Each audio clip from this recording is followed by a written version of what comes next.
নমস্কার, কেমন আছেন আপনারা? আমি শুভশ্রী, কলকাতা থেকে এসেছি তারাপীঠ, যার ভিডিও আপনাদের আগে শেয়ার করেছি। তো তারাপীঠের আজকে লাস্টের আগের দিন, মানে শনিবার সন্ধ্যাবেলায় আমরা যাচ্ছি সবাই তারাপীঠে মন্দিরে। আবার কেন? কারণ আমার যে নাড়ুগোপালগুলো আছে তাদেরকে এনেছি, কিন্তু মায়ের মন্দিরে নিয়ে যাওয়া হয়নি। আর বাইরে বেরিয়েই সাহেবের বায়না ললিপপ খাবে, তো একটা দোকান থেকে ওকে ললিপপ কিনে দেওয়া হলো। আর এক্ষুনিও কেটে দিতে বলছে, সেটাকে কেটে দিলাম। চলুন এবার আমরা এগোবো মায়ের মন্দিরের দিকে। তো নাড়ুগোপালগুলোকে যেখানে যাই সেখানেই নিয়ে যাই, যদি মানে পসিবল হয় তো নিয়ে এসেছি। আর সকালবেলা আমরা পুজো দিয়েছিলাম, তো তখন নিয়ে আসা হয়নি, কারণ তখন এত ভিড় কীভাবে নিয়ে আসবো। আর মন্দিরে তো যেভাবে ঢুকতে হয় প্রচুর ভিড় থাকে, আর হাতে ডালা ছিল, তো ওদেরকে কীভাবে দেখাতাম। কোনো রকমে ঢুকেই মাকে দেখেই সামনে থেকে আবার বেরিয়ে যেতে হয়েছে একদিক দিয়ে, মানে একদিক দিয়ে ঢোকো আর দিয়ে বেরিয়ে যাও। তো ওইভাবে কি আর দেখানো যায়? তো ওদেরকে বললাম যে সন্ধ্যাবেলায় নিয়ে যাব। আর এটাই বামদেবের মন্দিরের সামনে রাস্তা চলতেই দেখলাম বামদেবের একটা মন্দির রাখা আছে। তো ওনার সম্পর্কে কি আর বলবো, কিছু বলার নেই। আমি তো অত জ্ঞানী গুণীও নই, যেটুকু জানি ওনার মহিমা অনেক। উনি যা করেছেন, মানে ওনার জন্যই মা তারা, এই যে তারা মা, ওনার জন্যই মহিমা অনেকেই জানে। আর এখানে দেখুন ল্যাংচাও ছিল, বিক্রি হচ্ছিল। আর চলুন আমরা এসেও গেলাম, আর সিঁড়ি দিয়ে এখন উঠছি মায়ের মন্দির। এখান দিয়ে প্রবেশ করব। আর জুতো কিন্তু বাইরে অন্য জায়গায় খুলে আসতে হবে, কোনো দোকানে, মানে যে দোকান থেকে আপনারা সব পুজোর জন্য জিনিসপত্র নেবেন সেগুলি। আমরা সকালবেলায় যে দোকান থেকে সব জিনিসপত্র নিয়েছিলাম পুজো দেবো বলে, সেই দোকানেই আমরা খুলে এসেছি। আর এখন ভিতরে প্রবেশ করে গেছি। আর প্রচুর ভিড় দেখুন, শনিবার আস্তে আস্তে তো বাড়ছে ভিড়, কারণ সোমবার তো অমাবস্যা, সেই কারণেই। কারণ মন্দিরে যাওয়া তো সম্ভব নয়, একবার তো গেছি, তাই এখান থেকে গেলাম। আর মন্দির যেতে গেলে সেই আবার লাইন লাগাতে হবে, অনেক সমস্যা।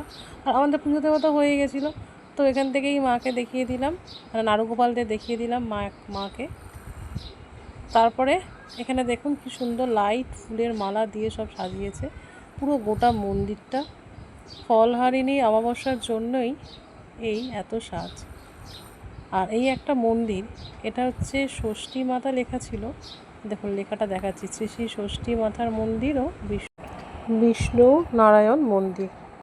আর তারপরেই চলে গেলাম যার কাছে, সেটা হচ্ছে আমাদের নন্দীদেবের কাছে, নন্দী মহারাজের কাছে। আমাদের ভোলে বাবার বাহন হচ্ছে এই যে নন্দী মহারাজ। তো ওনার কানে কানে গিয়ে অনেক কিছু বললাম, মানে ওনার কাছে গিয়ে বললে উনি গিয়ে ভোলে বাবাকে বলবেন। তো আমিও বললাম, আর বাবুকেও বললাম বলতে। আমি এটুকুই জানি যে ওনার কাছে আগে গিয়ে বলতে হয়, তারপরে সেটা বাবার কাছে গিয়ে বলতে হয়, যাই হোক। আর এখানে দেখুন কি সুন্দর সব লাইটিং, পুরো মন্দির চত্বরটা লাইট দিয়ে ভরিয়ে দিয়েছে, এত সুন্দর লাগছে চারিদিকে।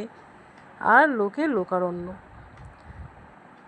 অনেকে আবার বসেও আছে মায়ের মন্দিরের দিকে তাকিয়ে, কি বলছে, হয়তো নিজেদের মনস্কামনা জানাচ্ছেন।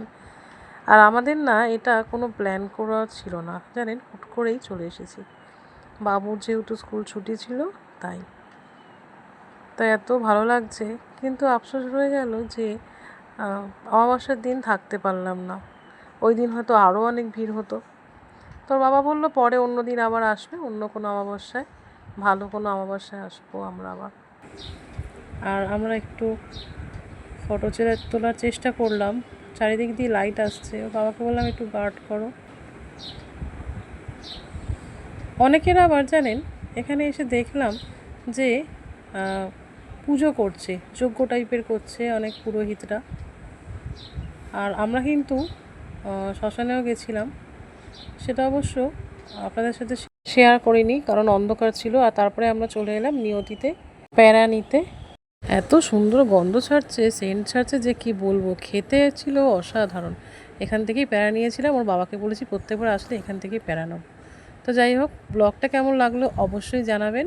আর যদি কখনও তারাপীঠে যান, এখান থেকে কিন্তু প্যারা নেবেন। আর ব্লগটা ভালো লাগলে লাইক করে দেবেন। আর সবাই ভালো থাকবেন, সুস্থ থাকবেন। আবার দেখা হচ্ছে পরের একটা